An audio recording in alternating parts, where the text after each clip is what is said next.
Pada video ini, kita akan membahas mata pelajaran Al-Quran Hadis untuk kelas 5 Madrasah Ibtidaiyah, bab yang ke-7, yaitu Waqaf dan Wasol. Indikator pembelajaran. 1. Mampu membaca Al-Quran dengan cara baik dan benar. 2. Mampu menyatakan keutamaan membaca Al-Quran sesuai kaidah tajwid. 3. Mampu menjelaskan pengertian waqaf dan wasol. 4. Mampu mengidentifikasi waqaf dan wasol dalam bacaan. 5. Mampu menerapkan hukum bacaan waqaf dan wasol. 6. Mampu mempraktikkan bacaan waqaf dan wasol dalam membaca Al-Quran. 7.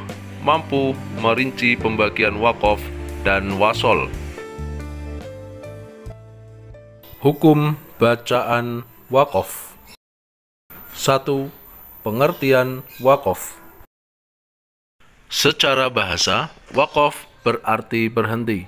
Sementara berdasarkan kaidah ilmu tajwid, secara istilah, waqaf berarti memberhentikan bacaan Al-Quran untuk mengambil nafas sejenak atau langsung memberhentikan bacaan. Ada yang memaknai waqaf dengan menghentikan bacaan sejenak baik di akhir maupun pertengahan ayat. 2. Macam-macam waqaf. 1. Waqaf idtirari,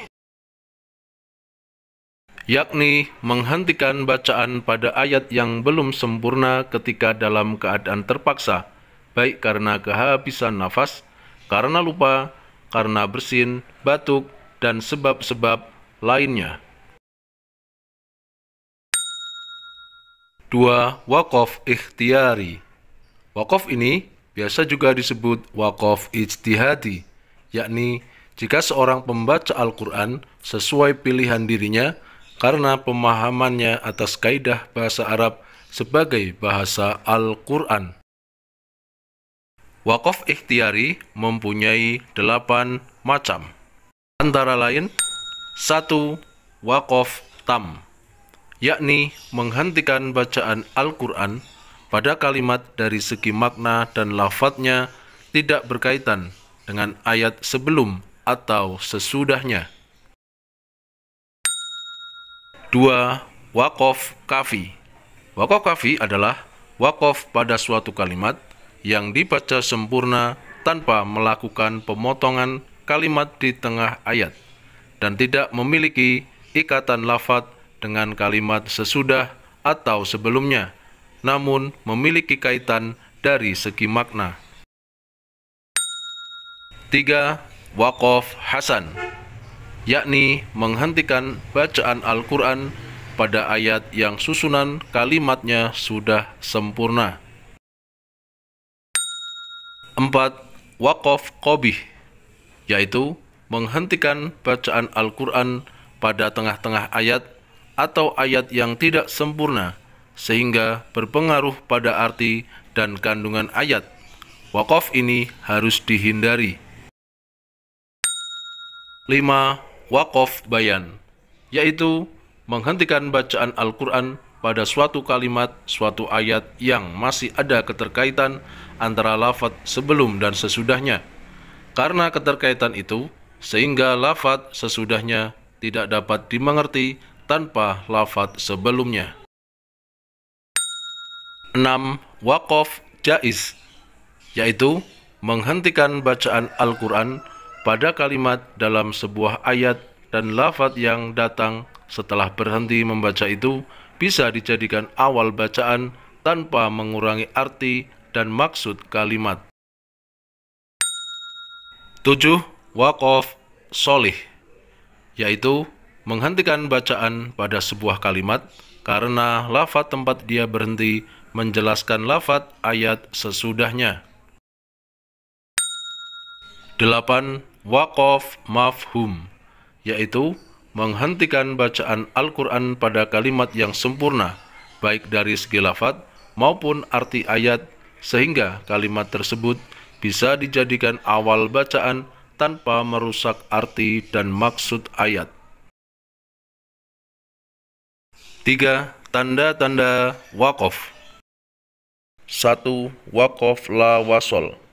Tanda waqaf berupa lam alif, artinya tidak boleh berhenti.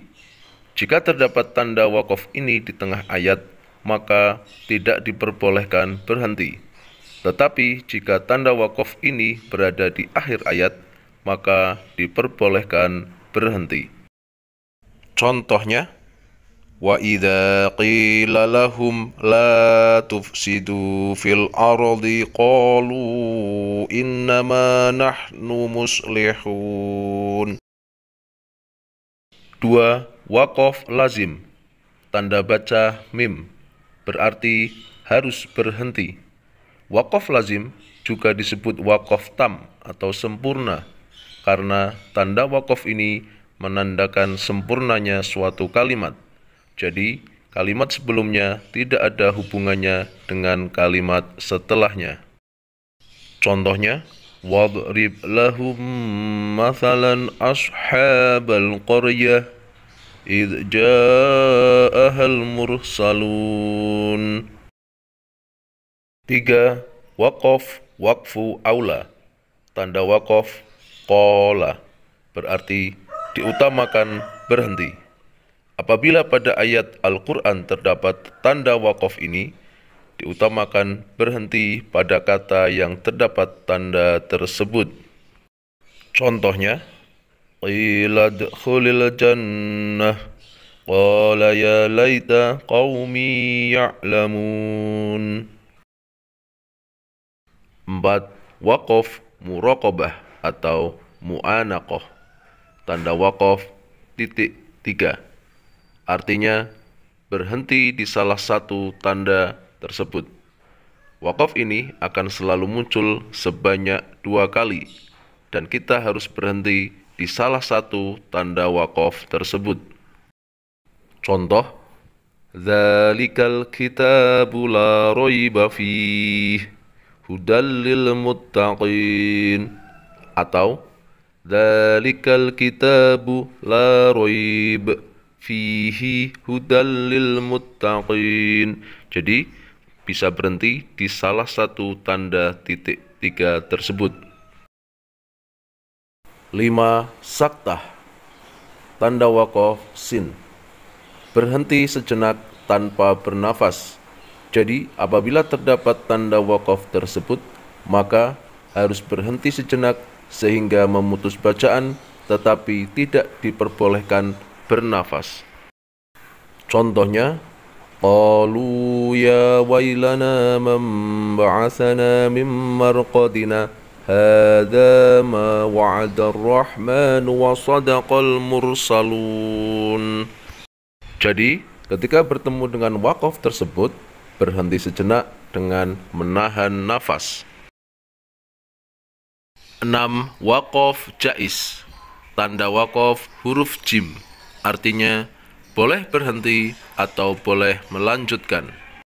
Contoh, kaifa takfuruna billahi wa kuntum amwadan fa ahyaakum thumma yumitukum thumma yuhyikum thumma ilaihi turja'un. Atau kaifa takfuruna billahi wa kuntum amwadan fa ahyaakum thumma yumitukum thumma yuhyikum thumma ilaihi turja'un. 7. Waqaf waslu ula. Tanda waqaf shola, yang berarti diutamakan untuk melanjutkan. Apabila menjumpai tanda waqaf tersebut, kita boleh berhenti atau melanjutkan, tetapi lebih diutamakan untuk melanjutkan. Contoh, wa idh qala Musa liqaumihi ya qaumi dzkuru ni'matallahi 'alaikum idh ja'ala fikum anbiya'a wa ja'alakum mulukan wa ataakum ma lam yu'ti ahadan minal 'alamin. 8. Waqaf mutlak. Tanda waqaf huruf to, yang artinya harus berhenti. Jadi apabila menemukan tanda waqaf ini pada bacaan, maka harus berhenti.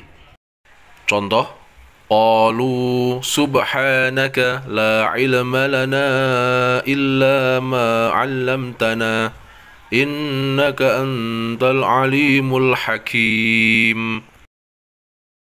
9. Waqaf qabih. Tanda waqaf huruf qaf yang artinya diutamakan untuk melanjutkan. Apabila pada ayat Al-Quran terdapat tanda waqaf ini, diutamakan melanjutkan bacaan.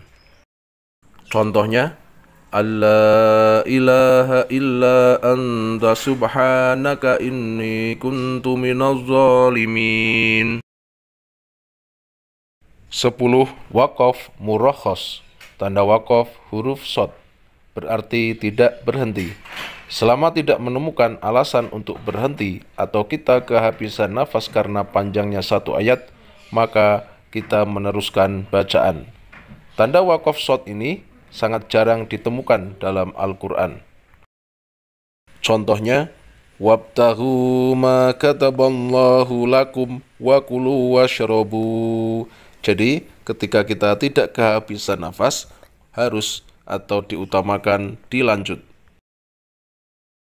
11. Waqaf mujawwas. Tanda waqaf huruf za yang berarti diutamakan untuk melanjutkan. Untuk tanda waqaf mujawwas ini dianjurkan untuk melanjutkan membaca.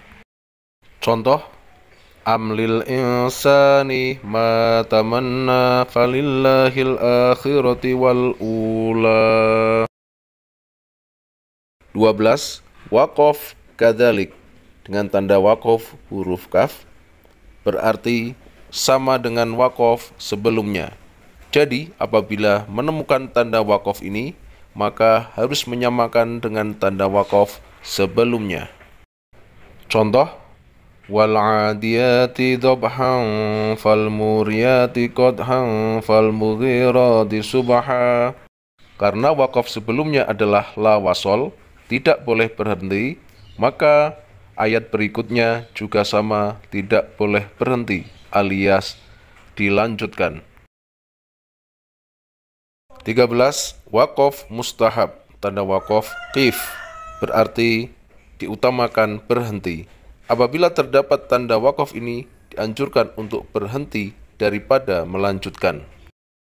Contoh, wa id akhadna mitsaqa bani Israila la ta'buduna illallah wa bil walidain. Hukum bacaan wasol. Secara bahasa, wasol berasal dari kata wasola yang artinya sambung, menyambung, atau terus. Sementara secara istilah ilmu tajwid, wasol adalah meneruskan bacaan ayat Al-Quran pada tanda waqaf yang seharusnya boleh berhenti dengan tidak mengambil nafas, atau dengan kata lain, menyambung ayat satu dengan ayat lainnya dengan cara sebagai berikut. 1. Cara membacanya disambung dengan harokat akhir. Huruf pada ayat pertama tetap dibaca apa adanya jika berharokat fathah, kasroh, atau dhammah. Contoh, Bismillahirrahmanirrahim, Alhamdulillahi Rabbil Alamin. Jika diwasolkan, maka dibaca Bismillahirrahmanirrahim, Alhamdulillahi Rabbil Alamin. 2. Ditambah nun dengan harokat kasroh jika akhir kata ayat yang akan disambung berharokat fathatain, kasrotain, maupun dhammatain. Contoh, Qul huwallahu ahadan, Allahus somadu. Jika diwasolkan, maka dibaca Qul huwallahu ahadanillahus somad. Demikian pembahasan kita tentang waqaf dan wasol. Semoga bermanfaat. Wassalamualaikum warahmatullahi wabarakatuh.